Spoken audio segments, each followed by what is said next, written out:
దేవుడు మీకు పిల్లల్ని బహుమానంగా ఇస్తే, ఆ బహుమానాలను మీరు రోడ్ల మీదకి విడిచిపెడుతున్నారు.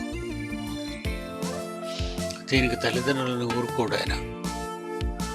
తల్లిదండ్రులను ఊరికే బతకనివ్వడం, అష్ట కష్టాల పాలు చేస్తాడు, మనశ్శాంతి లేకుండా చేస్తాడు,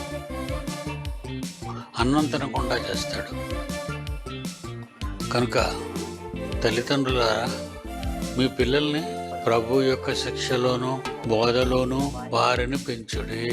ఏదో ఆడుకుంటాడు, పోనివ్వండి, ఆడుకునివ్వండి. ఏదో బయటికి వెళ్తాడు వాడు, ఆడుకొని వచ్చేస్తాడు అనుకొని తిరగడానికి వాడిని వదిలేయటాలు, ఇలాంటివన్నీ ఈ కాలపు తల్లిదండ్రులు పిల్లలకు లొంగిపోయి,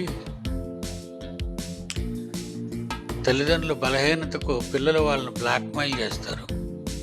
తల్లిదండ్రుల మధ్య ఉన్న పొరపాట్లను పిల్లలు వాళ్ళు గొడవలు పడినా, బూతులాడినా పిల్లలు ఎదురుగుండా చేస్తారు. కనుక అవన్నీ పిల్లలు వారి మనస్సుల్లో దాచుకొని తల్లిదండ్రులు కూడా బ్లాక్మెయిల్ చేస్తారు.